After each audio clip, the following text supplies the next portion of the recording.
Good afternoon. Today's December 5th. This is iPulse Live. I'm Guilherme De Domenico. And I'm Swanson Gibson Jr. Freedom. Tonight we focus on a Palestinian-American teenager who called Florida home and became the unwanted focus of the simmering tensions in the Middle East. Mohammed Zahir Ibrahim is out of an Israeli jail now after months of long incarceration. I sat down via Zoom to talk with his uncle. When we first spoke a few months ago, he was a portrait of grief and worry. Now, there's joy, thanks, and many lingering questions.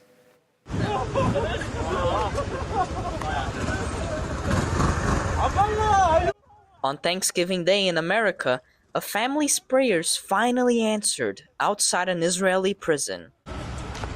A hug 9 months in the making. 16-year-old Mohammed Zahir Ibrahim free at last in his dad's embrace. This is Mohammed's uncle, Ziad Kadur. He lives in Cocoa Beach. I talked with him via Zoom. It was very emotional for us. There was a sense of relief and happiness and joy. It was Thanksgiving that day. And, that made everybody smile and celebrate. This is Mohammed before his arrest and how he looks now. This was a child. They can call him a prisoner or a detainee, but he was taken blindfolded from his home, zip-tied at gunpoint by masked men. If you look at those details specifically, that's what a hostage looks like. And that's how we're going to address this. A world away from his Tampa home, Mohammed's nightmare began on a February night this year at his family's West Bank residence. Israeli authorities came knocking and arrested him on a charge of allegedly throwing rocks at Israeli settlers. 9.5 months for standing next to somebody throwing a rock is 9.5 months too long. A teen suddenly adrift in an Israeli military prison. Mohammed's 16th birthday came and went. After months of clinging to hope, a movement began to free Mohammed. So it was kind of a timing thing, we had a new lawyer who did a good job. But at the same time, we had, other aspects of, politicians pushing and maybe you can consider like a media frenzy. Muhammad's story became big. Muhammad became like the poster boy of the Israeli prison services. And they were able to work out a deal where they said, if he pleads guilty for one of the charges, we can suspend his sentence and release him. His physical recovery will take time. His emotional recovery will too. His family says Mohammed saw death up close in jail. His young jailmate perished there. He actually died in the same cell that Muhammad was in due to malnutrition and lack of medicine, lack of care. His body is still in a refrigerator in the prison. It hasn't been released to his family. It's been almost 4 months. More anguish upon his release. Mohammed found out his cousin had died in midsummer, beaten to death by Israeli settlers in the West Bank, according to international reports. That was a roller coaster for him. He had this ultimate high of being free and in between his mother and father. Then he found out that his favorite cousin was murdered.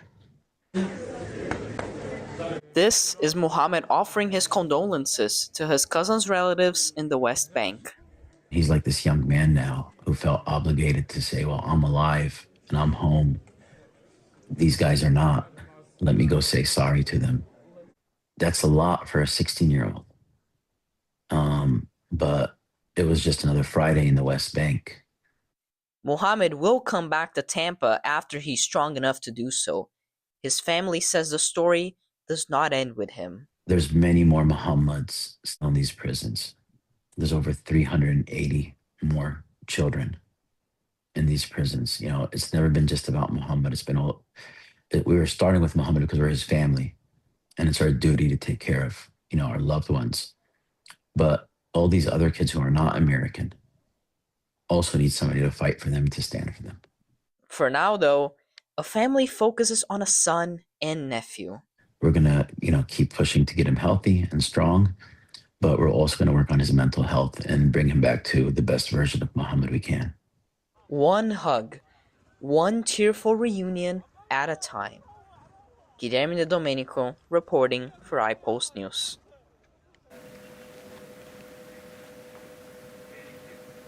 We reached out to the Israeli consulate in Miami and Washington. As of now, we have not heard a response. We will continue to update you. Now to the growing controversy on the use of deadly force in the Trump administration's fight against alleged narco-terrorists in the Caribbean. Senators yesterday viewed a private tape of a second strike against a boat allegedly carrying drugs. That second strike killed 2 South Americans. Adam Smith reported what he saw to CNN. It's very, very clear in this video, which, by the way, should be made public. You had 2 shipwrecked people on the top of the tiny little bit of the boat that was left, that was capsized, the bow. They weren't signaling to anybody. And the idea that these 2 were going to be able to return to the fight, even if you accept all of the questionable legal premises around this mission, around these strikes, it's still very hard to imagine how these 2 were returning to any sort of fight in that condition. In local news, Florida shoppers are concerned after Publix announced it will allow customers to openly carry firearms. Under the law, business owners can choose to allow or ban open carry on their property. Enzo Baboni has the latest. Publix, Florida's #1 grocery chain, has just implemented a sweeping change to its firearm policy, now allowing open carry in its stores. A decision that's igniting immediate reaction from shoppers, employees, and advocacy groups across the region. Florida Attorney General James Uthmeier announced that open carry was now, quote, the law of the state. I spoke with March for Our Lives Executive Director Jacqueline Corin about how she feels about the policy. This is a moment for us to speak up and to say that we truly refuse to accept the normalization of visible guns in everyday places where we should feel safe. John McNulty is a customer service associate at Publix, and he is also a Lynn student. I don't feel so good about it personally because I close on a lot of days, and there's a lot of customers who, let's just say, aren't that stable at night. So it could be a little dangerous. I saw it as a decision that really sends a message about whose comfort and safety matter most.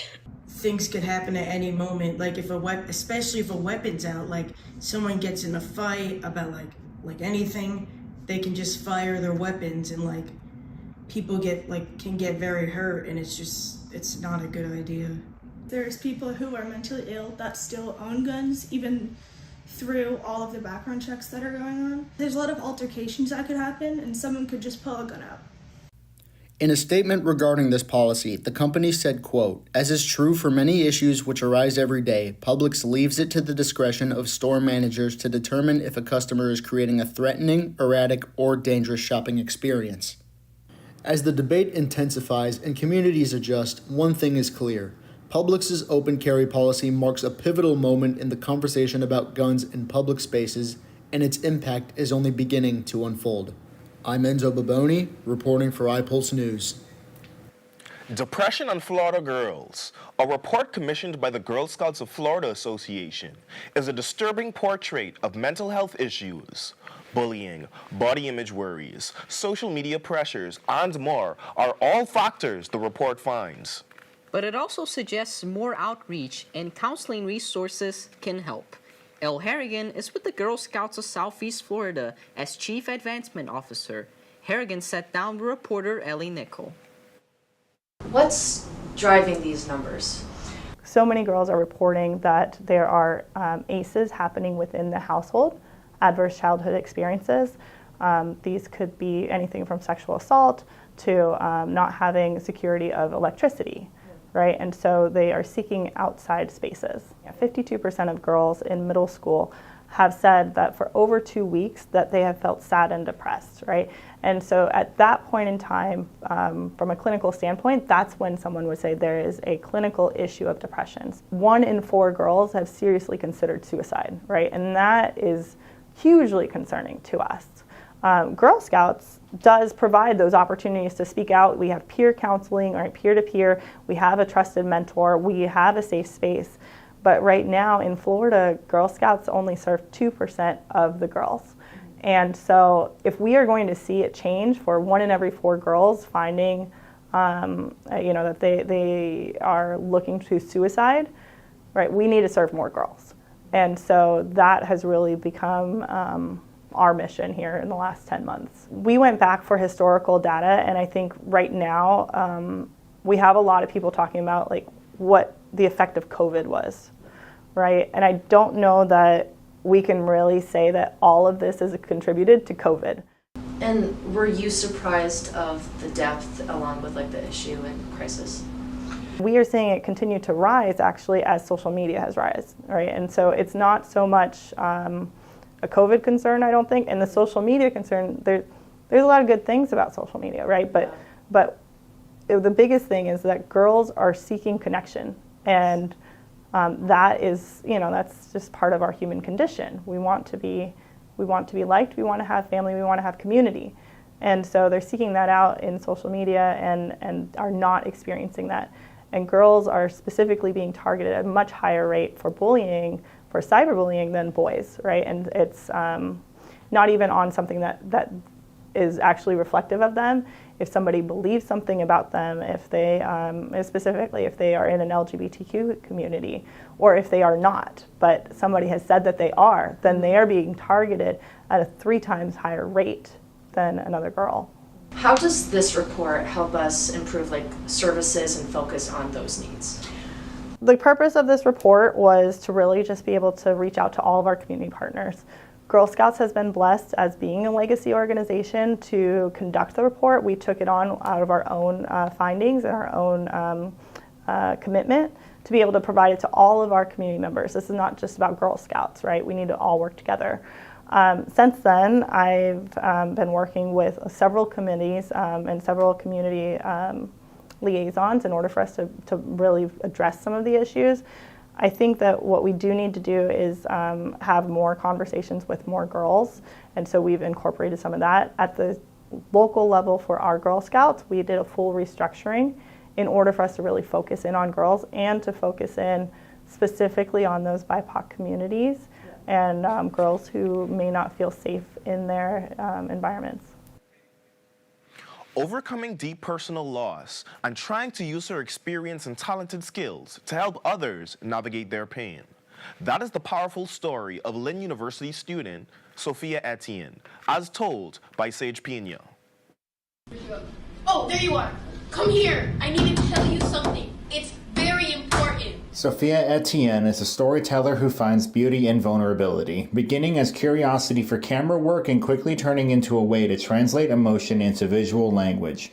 Through her time as a student filmmaker, she's explored themes of isolation, identity, and the quiet resilience of the human spirit. With her latest project, Soldat, is a reflection of that journey and is a deeply personal story about solitude, connection, and the search for meaning in a world full of isolation. Sweet little rainbows, sweet little rain, fly through my window, bring your colors to. I want to say the first time that it clicked for me, I think either in 7th or 8th grade, I can't really remember, but I saw how like the behind the scenes, it was like an insider video, and I was like, oh, this seems like a really interesting career. I kind of like want to do that. That's like, it captivated me. And then she wants to be more than a filmmaker, an artist who tells stories that matter, using her craft to make people feel and see the world differently. My current project that I'm in the works is my capstone. It means a lot to me, mainly because it's like in an exaggerated form, but like what my life was like after my mom passing away. So it's more of like life after, like how to deal with it, how like it's kind of difficult to be like alone and not having a parent that you were like really close with. Despite the heavy and personal subject matter, she's hopeful and excited to bring this next project to life. Kind of excited. I hope people like it, you know. It would mean a lot to me. The holidays are here. They can be fun, hectic too, even stressful as you balance work demands, shopping, and a million other things on your checklist. Lynn students are no exception, as they keep one eye on final exams and the other on the fast-approaching holiday break. Allison Wallace brings us the story. A semester that felt very fast is now coming to a close. Certain students are stressed about finishing the semester strong. The next 2 weeks are like super stressful for me. Yeah, I mean, a little stressful just because, you know, I have a couple research papers, some final exams they're due. So yeah, I mean, obviously I'll try my best to maintain it. I think I will maintain it, but yeah, there's obviously a little bit of urge of nervousness, stress, due to if you have a big assignment coming up that's worth a lot of your grade. Lynn University offers free counseling services for students who are feeling overwhelmed by their workload, providing a safe space to talk, reset, and get support during the end of semester stress. I talked with a counselor who spoke about tips students can use to relieve their anxiety. Break it down, you know, because things can be really overwhelming. And there's that saying, like, how do you eat an elephant? One bite at a time. And obviously nobody's eating elephants. But if you can just break it down again, like if you have a 5-page paper, don't get so overwhelmed with thinking about I'll never get to 5 pages, but just start with the first paragraph and then maybe it'll flow. There are also free tutoring services for a wide range of subjects, helping students stay on top of their coursework, and a Zen room for relaxation. It is a room that you can reserve with the receptionist here, and you can have it for like a block of like 30 minutes to an hour, and it's just a place where you can be like calm and quiet. It's a place to de-stress. Best of luck to all students as they finish the semester. I'm Allison Wallace for iPulse News. Here at iPulse News, we'd go to any corner of the earth to get a good story. That's true. That's true. And one good example, Swanson, is what you did during Thanksgiving break in the Bahamas. Yes. So let's take a look. Hello, everyone. Swanson Gibson Jr. here, iPulse News Sports Director, and I'm home in the Bahamas for the Anachronous Wellness High-Level Sports Injury Recovery Seminar. I'm at the Bahama Resorts, where numerous sports enthusiasts speak to the various aspects of therapy while giving various demonstrations. And I want to go medial now. I got to shorten this, and I got to go in. So there's a bit of work to be done. Lessons on recovery in front of a room full of trainers from across the Bahamas and the USA. Dr. Eduardo Thompson has worked in physiotherapy for over 25 years and has included Olympic athletes as his clients. We have to educate athletic trainers on some of the common errors that they could be making, and then how do you prevent them and how do you correct them. Dr. Thompson founded Anachronous Wellness last year. The brand's impact has extended beyond the Bahamas, attracting professional athletes from across the globe seeking treatment. This is Dr. Thompson's first major seminar. This was our first one. I'm excited about it. We got a good turnout. I would love to take this throughout the high schools, even through different clubs and federations. We've also gotten a global reach. Renowned talent agents like Dr. Glenn Toby came here taking notice. The modalities, I think the systems, the teachings, and the development of what this man is doing, Eduardo Thompson, on a global level is amazing. He's been in what some would say obscurity, but he's been masterminding and creating modalities and systems for so long. Guest speaker and sports performance expert Tim Adams talks about his approach to the masterclass. I've been fortunate to be coaching for 39 years and have over 200,000 hours in the trenches of learning and working with my clients. And I've come to realize that if they don't understand what it is that I'm trying to communicate to them, I need to find a better way to communicate that to them. And so I created a bunch of models that are representative of some of the concepts that I like to share. Spreading the word on wellness, one recovering athlete at a time. Reporting for iPulse News, I'm Swanson Gibson Jr. We bring you the latest on tariffs as they are affecting the goods we buy. Now, they are adding to the cost of artificial Christmas trees made in other countries. Families are turning to buy real trees. Reporter Lillian Carrion has more on the story. Whether it's bringing a new generation into an old tradition It fell on you. or creating a new tradition. My sister and I are going to bring our kids here, and it's going to be fun. Picking out your own Christmas tree is a holiday tradition many observe the day after Thanksgiving. This year, in addition to longtime customers, Star Pine saw many new faces like Tiana and Tegan Brooks. We just had a great Thanksgiving yesterday, and so this is just like getting us ready. We did some Black Friday shopping this morning, so we're definitely geared up. But what's bringing families to the tree farm instead of big box stores for an artificial tree? Economic experts say it might be the prices. The American Christmas Tree Association says tariffs are driving the price of artificial trees up. More than 80% of artificial Christmas trees are made in China. According to the Real Christmas Tree Board, 80% of tree growers are not raising prices this year. That's despite some tough growing seasons and increased overhead costs, whether it's the tree real or fake. Come at things with just a place of gratitude. It's the holiday memories that bring these families together. I'm Lilian Carreon for iPulse News. What's the holiday season without making an impact? This week, students, faculty, and staff perused on one-of-a-kind gifts that help towards a greater cause. Lisette Guillen has the story.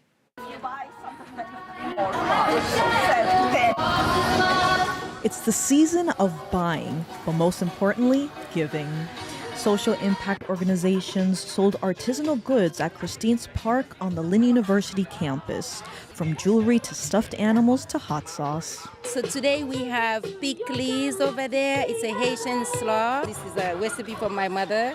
And so all this is going to go to support our schools in Haiti, supporting students, families, and communities in Haiti. And she hopes the money raised here can be a small part of new opportunities for Haitian children. But the type of education that they're receiving in Haiti is very backward, in a sense, memorizing stuff. So at our schools, we push for them to have a holistic education, which is not only reading and write, but also learning how to live with one another, learning how to grow together. Dr. Wayne Law is a fan of Merlene's. Got a little bit of that citrus lime, vinegar, and that slaw it's just really good. From Haitian to Colombian crafts, Jeanette Francis sold handmade purses. They combine fashion with a good cause. For a program near to her heart in native Colombia. The proceeds go to Mejor Futuro, which is an after-school program for the children in this area to teach them to read and write, because unfortunately, a lot of their parents cannot read and write, so they cannot do the homework.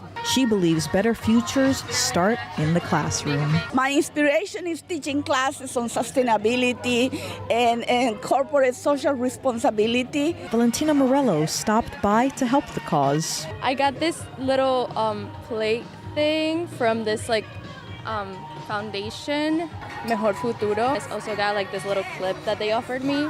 It's a little blue clip. And with a $10 purchase, I also got a free bracelet. And it's really nice because it's all handmade and it's really pretty. Claudia Henao showed off her creative flair. These glass bottles reflect her background in glass art. I saved these bottles out of the landfills. And as you see, they are beautiful pieces now that can be reused. I've been designing things with the bottom of a bottle, or with the top of a bottle, or with the center of a bottle. I love to create things. With the holiday season already here, these market items are making a difference in the community, one product at a time. Lisette Guillen reporting for iPulse News. Lighting up with Christmas and holiday season excitement.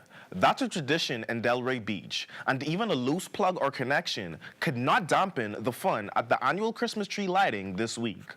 Davin Belbis was there.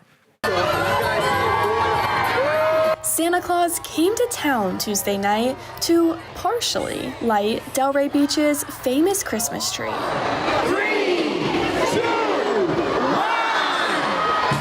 1! Well, even though there were technical difficulties tonight. Yesterday, the tree was lit and beautiful and full force. So I think just with the excitement of all these people here, the tree got a little overwhelmed. It didn't come out for us, but I trust her. We love her. You know, I know we'll be back next year and she'll be more beautiful than ever. Honestly, I'm a Boca native and I see it every year, and so this is actually the first year where I haven't seen it fully lit, and it's honestly like interesting and funky to see it. But yeah, I'm gonna come back because it's honestly like the best tree in the area. So. Nothing could dim the festive spirit, and quickly enough, the Grinch that caused the lighting glitch got cleared up. The Christmas tree sparkled in all its holiday glory. What was your favorite part of the event tonight? The disco party, where you go and dance without sound. Probably my favorite part was lighting up the Christmas tree. It was really like exciting, and it was just like really fun to experience. Probably being with friends and seeing the lighting and the malfunction. Yeah. Probably, yeah, just having fun with my friends and probably the carousel. Having fun with my friends. Probably the tree lighting and hanging out with friends and family a lot. Between the silent disco, ice skating, and local vendors, the holiday spirit was high.